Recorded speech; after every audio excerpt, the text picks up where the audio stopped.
There is a fundamental difference between fairy tale and the truth. Who will determine what seed you produce when you are the one to buy it? You are the one to buy it. It's a market, it's an open market, and the seed companies are there. We have so many of them in all the regions. They make the seeds available. But if you choose to plant grains, that is a different thing. We are telling you use seeds. Seed is different from grain. In fact, in Nigeria today, we have what you call seed codex. To ensure that it is seed, you scratch, it's like a scratch card. You scratch and confirm the origin of the seed, and everything about the seed is there. That is what you should plant. And nobody is forcing you to plant anything. Even the people, the agitation for GMO and all that, you have a choice to eat it, to develop it, or to do anything. Nobody forces anything down anybody's throat. The farmer is free to buy seed from everywhere. There is a Seed Act 2019, and it's a law in this country that you are not supposed to peddle anything without authentication. So seed is available, and the farmers are free to buy seeds. Now, I want to put that very clearly. And the AFAN is a member of the Seed Council Board. And the information that is given there is given to all farmers. We don't segregate, and nobody forces anything. And agriculture, in fact, is voluntary. It's a voluntary vocation. Nobody forces you to do anything. And then, again, to address this issue of subsistence. Subsistence, yes, because there are so many inhibitors to scalability. You tend to think that when you farm and your yield is low, you are bound to just remain where what you produce is only something that you will eat. You will have nothing to sell. But mind you, no one farmer produces everything that he or she needs. Somehow you have to buy other things from the market. So whatever you produce, with the surplus in it, will be sold to procure those other things. So it's not as you look at it that all farmers are subsistent, but it's a vicious cycle. Now, the macroeconomic instability is making it more difficult now for people to really take what they want. But they take what is available. They cannot afford much. So they take what is available. But this happens to everybody in Nigeria. It's not only to farmers. Now, I will give you a very succinct example. If you want to eat rice and you are a corn producer, you better look at how many bags of corn you will have to sell to buy rice.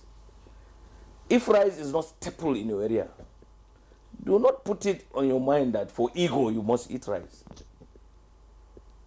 We must look at all the geopolitical zones, the 6 of them, and look at what is staple in those zones and accentuate the production of that so that people will have food security. If you go to my village, for instance, rice is only taken during occasions. Where maybe a lady puts to bed during the naming ceremony, or your son gets married.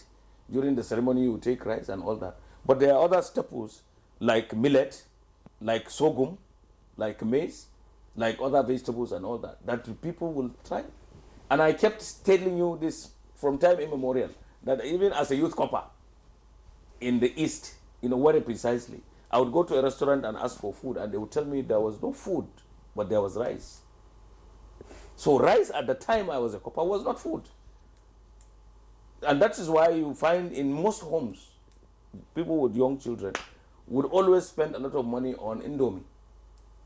The child just wants to eat Indomie, not as food, but as something that is there in his psychology. You give him whatever, yam, you prepare everything, and then he still asks for Indomie. Today, you can't buy Indomie. So most people don't eat Indomie. Today, you don't play football with bread on the table. Bread is costly. Egg. When I was president of Poultry Association, you people, educated people, would now say there is too much cholesterol in the egg. But I knew it's because you had no money. Now, you can't even eat egg. How much? One egg is about 200 naira. So if you have a farmer in the village and you don't send food to him and he feeds, and his wife, his child gets married, and he does it, and you tell me that he's poor, you are only talking. This is fairy tale. It's fairy tale. You know, you have choices. You had a choice of wearing this dress. You could have worn something costlier. So you live below your means to be able to survive in this world. Even in the countries where they say they have food security, even in America, egg now, how much is egg? It's not everybody that eats egg, even in the US, where they always talk of food security there. But these are changing times. There are macroeconomic instabilities in the world. These began and became very serious after COVID-19. And there are a series of wars, and there are so many instabilities. What we should look at is, what do we do to make life in our country better? If there is information on what to do to mitigate the effect of flooding, some weather incidents like droughts, floodings and all that, we factor them in our production so that we scale our productivity. With our growing population, we are able to attend to this growing population. We are talking of 200 plus million people today. In about 20-something years, we will be 400 million. Where are we going? We have to be more serious. We have to look at this. We rather should be more practical than jojoing. You know, we should be very practical. Information that anybody brings out should be looked upon, and the good in it should be factored in whatever you do. All right, many thanks, Architect.